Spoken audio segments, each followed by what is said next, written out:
Hi everyone, my name's Tony. I'm here today just to walk you through some aviation history to do with the Cocos Islands of Australian territory. This year was actually the 80th anniversary of the first ever flight to Cocos back in 1939. They've had a very colourful and interesting aviation history since then. Perth, of course, is the only mainland regular link with mainland Australia from Cocos, so we have a special connection with the island.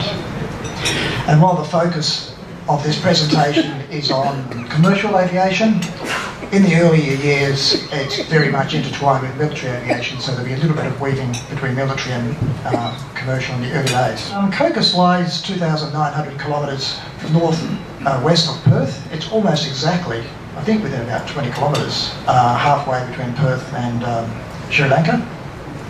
And Cocos' nearest neighbour is its sibling Australian territory, Christmas Island, which is about 1,000 kilometres roughly northeast, just near Java. Cocos was discovered in the 1600s by Captain Keeling from the British East India Company, and the islands were uninhabited, and they were settled about 200 years later by Alexander Hare and Captain John Clunies-Ross in the early 1800s.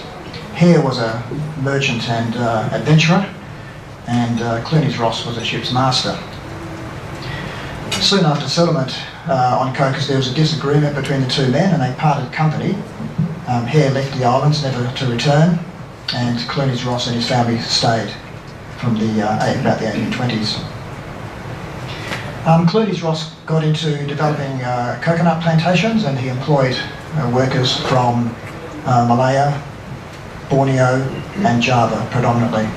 Queen Victoria proclaimed the islands a British possession in 1857 and, quote, granted all land on the islands to Clunies-Ross and his heirs in perpetuity. Whilst the Clunies-Ross family actually sort of run the Cocos Islands for all that time, Cocos was British and it was under various colonial guises for around 100 years, but certainly governed locally by the Clunies-Ross family. As you can see from 1857 on the slide, there are various entities who were responsible for governing. It started off being governed from Ceylon, actually, being so close. But later on was transferred to Singapore, either under the British Straits settlements or the settlement of Singapore, and later on the colony of Singapore. It did revert to Ceylon during the war when Singapore was occupied. Ceylon then took over the administration at the British level for those years. And the islands were ceded to Australia in 1955. But not a lot changed very quickly, and it wasn't until the 1980s that the islands were fully integrated as part of Australia. Cocos has 2 atolls, and there's around, I think, about 24 islands, but of those, only 3 have ever been inhabited to any extent. The first one was Direction Island. That's the very top red circle, that's where Direction Island is. The cable and wireless station was based on Direction Island until the 1960s. It's now just completely deserted, and of course in World War I this was the site of the Emden-Sydney battle up there on Direction Island. The second island that was populated was Home Island, just to the south of Direction, and that's to this day where most inhabitants live. The population is around 400, and they are predominantly the Cocos Malay community, plus historically it's the home also of the Clunies-Ross family. In fact, their house is still there. And the last of the 3 islands that were populated is West Island, with the big red circle. That's more the administrative and government area, and also where the airport is located. One other island of interest that's not circled is the very top left-hand corner. Just to the left of Direction is Horsburgh Island. For anyone who's familiar with World War II history in the area, that's where the Ceylonese army attachment had a mutiny in 1942, one of the 2 mutinies in the Allied forces in the Second World War. That was on Horsburgh. A bit of a view of Cocos Islands. It's a stunning, absolutely stunning place. In this photo here, Direction Island is in the foreground, so we're looking from the northeast. Home Island is to the left, and West Island, where the airport is in the distance on the other side of the lagoon. And a little look at Cocos from the ground. Stunning location, white beaches and leading coconut palms. This is taken from Direction Island. I took that photo myself. I can vouch for its authenticity. It's just absolutely wonderful. But back to the history. So in 1934, a Western Australian farmer, Charles Foote, from Bridgetown, he highlighted the need for a reserve air route between Australia and Britain via Africa. And working with Jimmy Woods, he proposed a survey flight from Onslow to East Africa as a contingency in case the air route between Qantas Imperial Airways and Imperial Airways was ever cut. However, sadly that didn't come to much, but it was Captain P.G. Taylor who got the government support to lead the survey flight between Australia and Africa across the Indian Ocean, and he leased a consolidated flying boat for an American by the name of Richard Archibald, who is a zoologist. So Taylor leased Archibald's aeroplane, and in this photo you can see it in the background. It's called the Goober 2 actually. And in this photo, P.G. Taylor is a gentleman in the hat, and the owner of the aircraft, Archibald, is the fellow second right with a cigarette. And here's their journey there. Their first leg was from Sydney to Port Hedland, which they flew non-stop in this aircraft. And they then attempted to run from Port Hedland to Cocos, but due to poor weather and navigational issues, they had to divert to Batavia. They spent a couple of days there and then again set out for Cocos. Still a bit of a sketchy journey, but they made it to Cocos and they spent a week there. They were looked after by the Clunies-Ross family locally, and Taylor surveyed various landing places, both water landing and land landing. He was particularly keen on Horsburgh Island as the airport location back then. After a week, they continued on their epic journey across to Diego Garcia, Seychelles, and then to Mombasa, all without incident. This was all very important work, and it was the information base for further use of the islands during World War II. Speaking of which, 1942, World War II, Japanese occupation of Southeast Asia, and yes, the Qantas and now BOAC air route was indeed cut, as we know. On Cocos itself, there were sporadic Japanese reconnaissance flights. Allegedly, they came at the same time same weekday every time. They got referred to as being the Tokyo Express by the locals.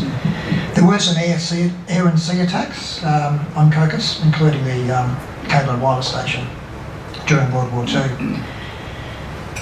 So after the initial visit by Taylor in 1939, the next aircraft to arrive at Cocos were some Dutch East Indies Cataliners who were evacuating Java with the approach of the Japanese, and some of those aircraft transited Cocos on the way to Australia and then across to RAAF Rathmines in the east. And at other times, some of the Dutch East Indies flying boats transited Cocos when they were deploying back to Ceylon from Australia on the way back to Warsaw. The Qantas double sunrise flights between between Perth and Ceylon were essentially non-stop. However, there were 4 occasions where they actually did drop into Cocos. One was to drop off, I think, 1 or 2 MET officers. The second time was to pick up a Royal Navy officer and take him to Ceylon. And there were 2 more occasions due to mechanical issues and fixing up a plane. On that second visit, they happened to coincide with a visit from the Tokyo Express, and they were actually attacked while alongside Direction Island. In early 1945, the Allied Air Command in Delhi decided to build a Royal Air Force airbase in the Indian Ocean, and they selected Cocos. It was called Operation Pharos. The aim was to establish a forward strategic base for Allied Spitfires and Liberators for actions against occupied Southeast Asia. These aircraft were also used shortly afterwards to support the release of Allied prisoners of war. So British and Indian troops set sail by sea from Bombay to Cocos, and using landing barges, they set up a construction camp on West Island to build an airbase. This was a massive logistical undertaking. They were relying on ships and landing barges to move all sorts of heavy equipment and material onto West Island to construct the airstrip. They laid runways made out of mast and matting, little perforated steel planking, and they just laid on crushed coral.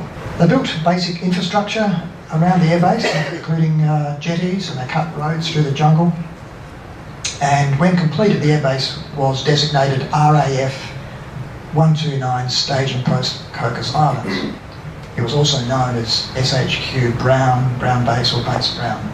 As far as aircraft was concerned, the Spitfires were actually carried in crates for assembly on the islands, as these next couple of slides show.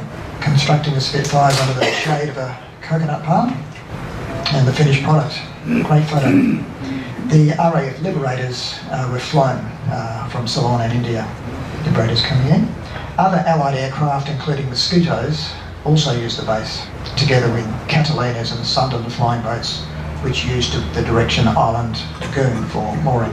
At the end of the war, end of the Pacific War, the RAF base fell silent, and it was later abandoned in 1946. In the meanwhile, the earlier Qantas Catalina services that had operated between Perth and Ceylon and India, they morphed into Lancastrian services via various routings, and eventually they were extended through to London. In fact, between January and April 1946, Qantas operated regular scheduled services from Perth to London via Cocos, using the soon-to-be-abandoned RAF base. I was still there at that time, but that was only for 3 months. Here's a route map of the flight in those days from Sydney and Perth through to London over Cocos. The stop in the Middle East, Lida, is basically what is today Tel Aviv Airport. These flights were supplemented by Qantas Perth Cocos Colombo Liberator services that flew between February and April 46, only a few months. Tragically, there was a fatal loss of one of the Lancastrians from Colombo to Cocos in late March 1946, just a couple of weeks before the flights were due to finish. All passengers and crew sadly were lost. So by 1948, Qantas was going about the business of resurrecting its international services post-war, and it pondered about an Australia to South Africa service. Initially, and amazingly, I couldn't believe my eyes when I read this, but it's in Hudson Fisher's book, the first route they considered between Perth and South Africa was a Perth-Durban flight via the sub-Antarctic islands of Heard and Prince Edward Islands. That was their first thought. Anyway, that changed, and subsequently they settled on the Perth, Cocos, Mauritius, Johannesburg route to get to South Africa. But the former RAF base still lay abandoned at this stage. Here's a photo taken in about 48. Weeds growing through the matting and so on. And the only way to travel between Australia and Africa then was via the horseshoe route across Southeast Asia, India, Middle East, Egypt, and then down Africa. So Qantas, supported by the Royal Air Force from Singapore, undertook a number of survey flights of the Perth-Johannesburg route between 1948 and 1952, and the decision was made to go ahead. The Australian government purchased the RAF base land from the Clunies-Ross family, because it was their land essentially, and in early 1952, pretty well from early January, the Royal Australian Air Force were brought in, the No. 2 Airfield Construction Squadron. They shipped themselves to Cocos with the aim of bringing the former RAF base up to civilian standards for use by Qantas and other carriers. A lot of clearing went on, and extending and expanding runways and tarmac areas. Here's a candid shot of the RAF West Mess in Cocos in 1952. Just noticed looking at this photo the other day, on that towards the left-hand side of the picture, one of the palms is a Scottish bagpiper standing there blowing his bagpipes. So while this construction was going on, Qantas had a courier service every 2 weeks in a DC-4 aircraft. It was a charter for the government. It went Perth, Cocos, Singapore, bringing in supplies and personnel during the construction phase, and it landed on the then still incompletely renovated airstrip. The RAF guys built overnight passenger accommodation, that's it there, staff accommodation, upgraded the control tower and passenger shelter. Epic photo, that one, in July 1952. That was the first Qantas Constellation proving flight from Sydney and Perth through to South Africa via Cocos and Mauritius. This aircraft was VHEAD, the Charles Kingston Smith. That's that particular aircraft. 2 months later, official commencement of the Perth South African services on Qantas, and this is the official opening at Guildford Airport, outside the old TAA terminal at Guildford Airport. The chap at the microphone, I think, looks like Hudson Fish, the Managing Director of Qantas, but others who officiated were Hubert Anthony, the Minister for Civil Aviation, and Perth Lord Mayor Totterell. The same aircraft was used for the initial flight as was used for the proving flight, flown by Captain Jackson. At a similar time to starting the Perth, Cocos, Johannesburg flights, Qantas was very clever and also started at the same time a Perth, Cocos, Jakarta, Singapore flight. That's in the green and the other one's in the red. It's the first ever scheduled commercial service from Perth to Southeast Asia.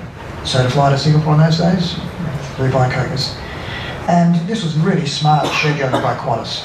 It really was pretty on the ball, because this connection of flights, this network, enabled not just Australia-Africa traffic and Australia-Asia traffic, it also connected so to allow traffic between Africa and Asia. So the flights all were just timed, so that by changing planes in Cocos, someone in Joburg could fly through to Singapore and vice versa. So it's pretty clever. Because of this, the Sunday Times, locally here in Perth, they crowed in the newspaper, "Cocos is now firmly established as the most important mid-ocean air junction." Darwin was briefly used as a connecting point for Cocos in the mid-1950s for a short period. That's why that appears in a dotted line. The Constellations brought some extra relief to the small Cocos Island community back then through its speed pack pods for perishable foodstuffs and other freight. You can see it on the ground there at Perth Airport. This was a removable cargo pod that was aerodynamically shaped to the contours of the Qantas Constellation aircraft and attached underneath its fuselage for its flight. So the pod was loaded and attached in Perth and then detached and unloaded in Cocos. I'm sorry about the quality of the photo. The pod was then left at Cocos and unloaded while the aircraft flew on to Africa, and then when it flew back a few days later, the pod was reattached and returned to Perth. Interesting in that photograph, if you can see that pod on the ground, just near the word Qantas, there's a little child out there helping, obviously his dad, I'd say, unload the plane. Qantas replaced their Constellation with a Super Constellation from 1955, and there's a little side story to that. I must tell you, a gentleman that I know through my previous employment who used to work at Cocos for Qantas at the time, told me that just after the Constellation started, there was an inbound flight from Johannesburg carrying the New Zealand rugby team. By the way, this story makes you feel a little bit better. There's not just today's sports people that sometimes may not know how to behave. On this inbound flight from South Africa with the New Zealand Rugby Club, they just finished a 3-month tour of South Africa and Southern Rhodesia at the time.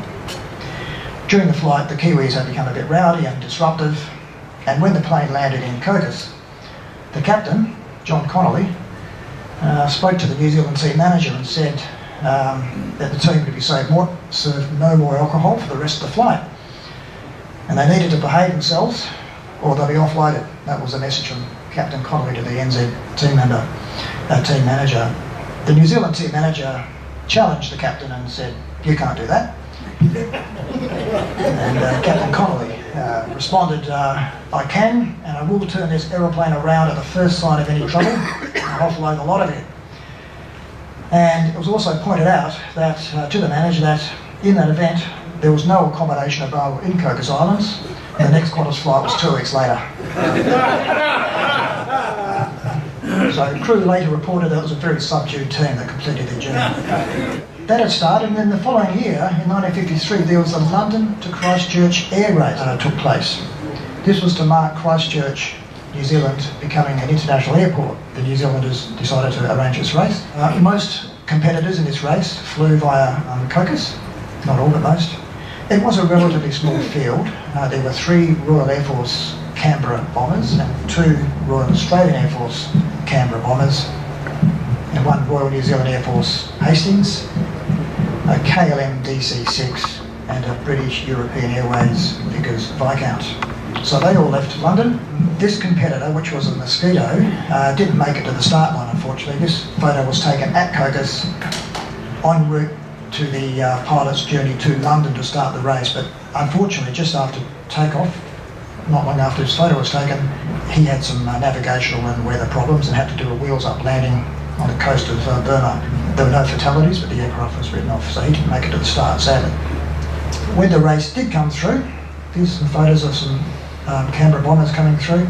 The ground crew provided were from RAF personnel in Singapore at the time, 1953.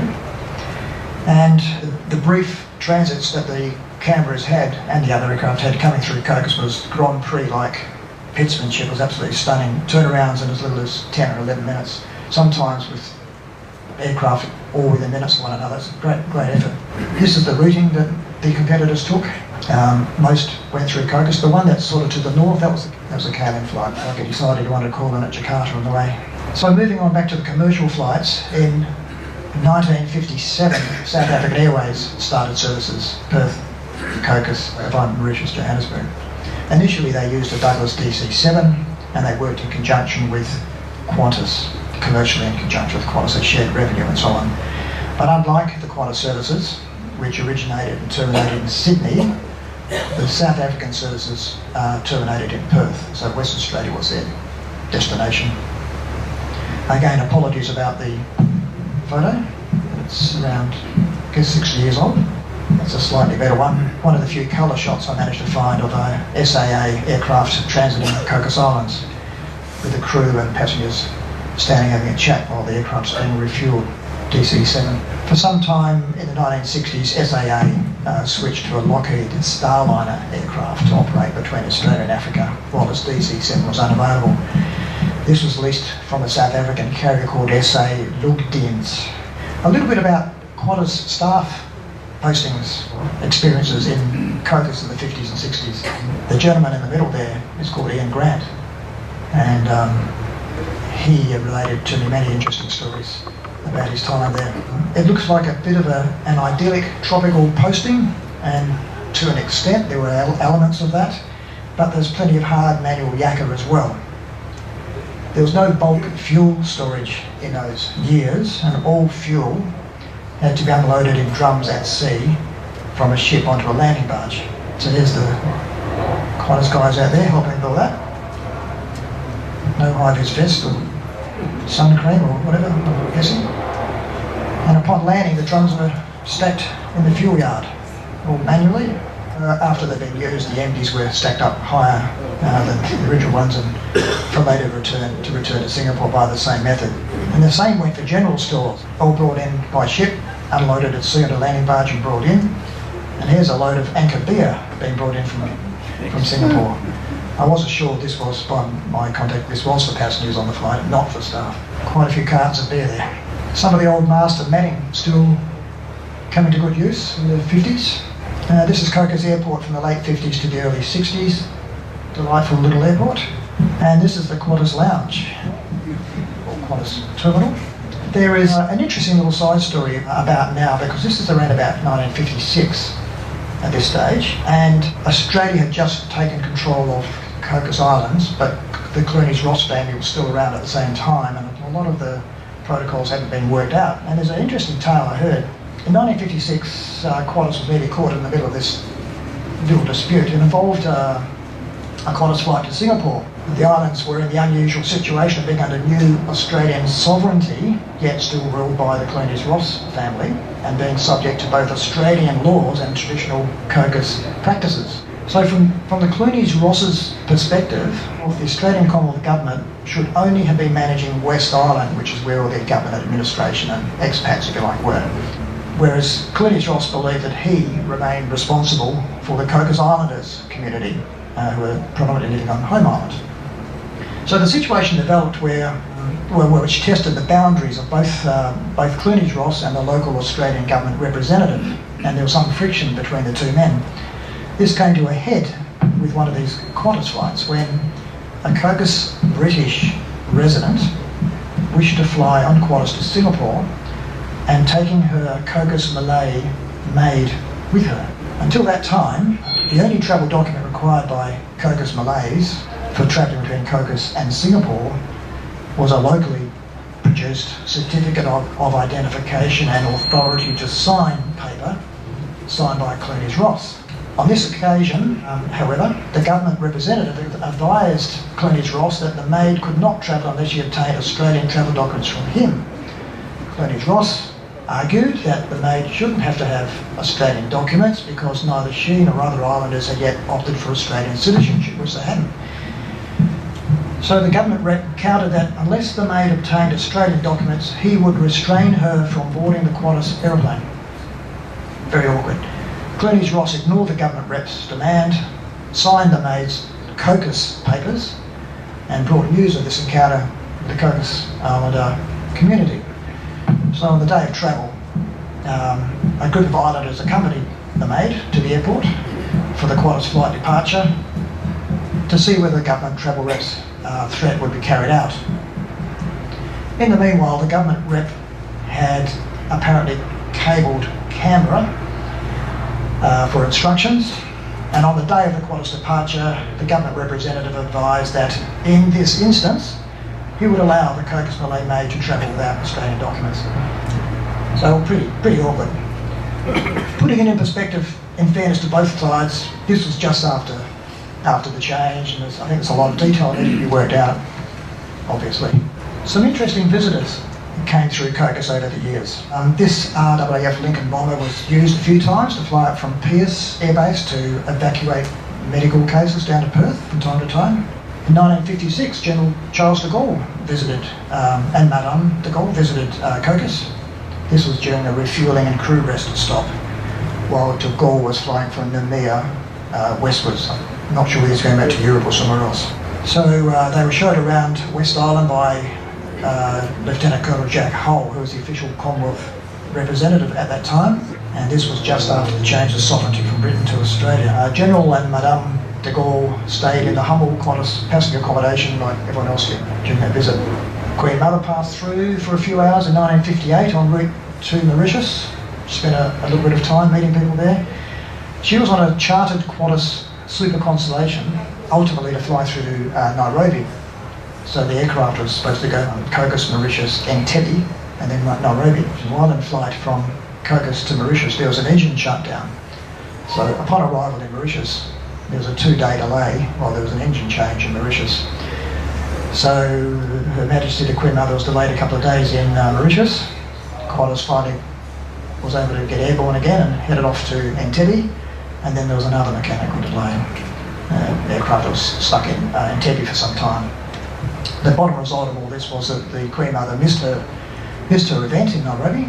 There were some very red faces at Qantas. Prime Minister Robert Menzies visited Cocos with Dame Patty Menzies in 1959, staying for 2 days. He had just been on an official visit to Malaysia and Indonesia, and the couple was accommodated at the Clunies-Ross homestead on Home Island on that occasion. This photo was of Prime Minister Menzies and Dame Patty with the so-called king, which was the term used, informally off Cocos, John Cecil Clunies-Ross and his wife Daphne.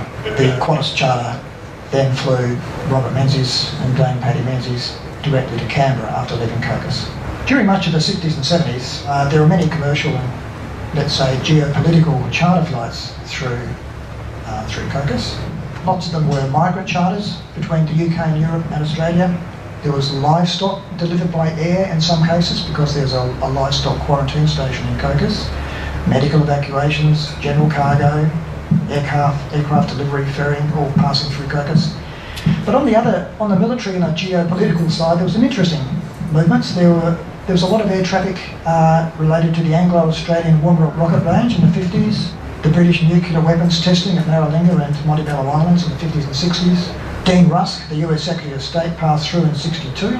There was the Konfrontasi conflict between Indonesia and Malaysia in the 60s. That caused a lot of Allied air traffic to be routed via Cocos because the Indonesians had withdrawn airspace rights to them.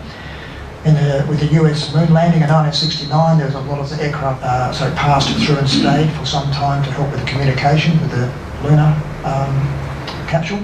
The United Nations Decolonialisation Committee mission visited in the 70s. And in the 70s, the Royal Australian Air Force did quite a few patrols checking for Soviet naval presence in the Indian Ocean. And military aircraft were often using Cocos as a staging point en route to the secret naval facility at Diego Garcia. In terms of airlines, Aeroflot passed through, this is post-USSR. Monarch Airlines, British Eagle, Bismarck, Tradewinds, Cargolux from Iceland, Air Turas from Ireland, and even Qantas Boeing 787s dropped in occasionally for medical evacuations between flights. This is the flight route undertaken by British Eagle when they operated services between London and Perth and Adelaide. 1967, both South African and Qantas changed their aircraft type between Australia and South Africa, the Boeing 707s, so therefore the fuel stop at Cocos was no longer required. So this meant that Qantas and SAA left Cocos Islands, and in their place for the Cocos Island community, the Australian government arranged scheduled charter flights between Perth and Cocos. Initially, the government appointed both TAA and ANZSA ANA, who began services using Lockheed Electras between Perth and Cocos with a tech stop in Learmonth. That's a TAA Electra having just taken off from West Island. It's an okay view of the airport, I guess. Yeah, this was the flight routing of the revised domestic government charters from 1974 onwards. In 1974, Christmas Island, which is another Indian Ocean territory. It's unrelated, it's sort of like a sibling of Cocos, I guess. They're both Australian territories, but it's governed differently. So in 1974, Christmas Islands Airport was opened, so the flights then became triangulated between Cocos and Christmas Islands and Perth. From Christmas Island, there were separate private charters up to Southeast Asia, but that didn't really affect Cocos Islands. So moving along, during the 70s and 80s, again ANZSA and TAA were by now operating Boeing 727s, Cocos. And then in 1984, TAA and ANZSA remained until 1984, and then Airlines of Western Australia, formerly McRoberts and Miller, they took over the contracts for 1 year only using an F-28, and it went back again to TAA/Australian Airlines. But following the second lot of TAA contract in 1989, the first of 3 failed carriers were appointed by the government to operate the route to Cocos and Christmas. The first one was Aman Aviation. They were appointed by the government to operate these services, but sadly there was a series of controversies and other issues with Aman, and they operated for just a few flights, and then the contract was terminated. ANZSA WA, which is the previous Airlines of WA, or previous NMA, they were then brought back in second time, and they took over the contract using a British Aerospace aircraft. ANZSA WA remained on that route until 1992. After Airlines of WA, Indian Ocean Airlines was appointed in 1992. This was the second of the failed carriers appointed on that route. Due to some CASA regulatory issues, Indian Ocean Airlines actually didn't commence, and ANZSA WA was brought in back again for the third time now to operate the sector. After ANZSA WA, National Jet Systems secured the contract in 1998. This happened to adjoin some other stuff that NJS were doing at the time, and that was based around the Christmas Island Casino, where they started services between Broome and Southeast Asia and Christmas Island. That was just coincidental to the separate contract to Cocos. So NJS remained on the contract until 2009, and then in 2009 the third failed carrier was appointed by the government. This one was Sky Airworld. Sky Airworld's aircraft were repossessed before the services even started. So following Sky Airworld's demise, it appears there were 1 or 2 uncontracted services undertaken, so no support from the government, and a service branded as Australian Indian Ocean Territory Airlines, or IOTA, for which Ozjet was the operating carrier. They did a couple of runs before Ozjet itself went into receivership. So it's been a rocky road. Back again to what was formerly known as National Jet System, now known as Cobham Aviation. They were brought back in again after the Sky Airworld's failure. Cobham Aviation remained there until 2010. In 2010, what was then called Virgin Blue, they secured the contract to operate the Cocos services. They initially used an Embraer 190 aircraft, but following Virgin's change of name to Virgin Australia and their purchase of Sky West in WA, they commenced using an Airbus A320, per the photo there. And Virgin remains the contracted carrier to this day. And in between Virgin's 2 flights per week, Cocos Airport doubles up as a local golf course. True story. Literally. Hopefully that flight wasn't due to go out too soon.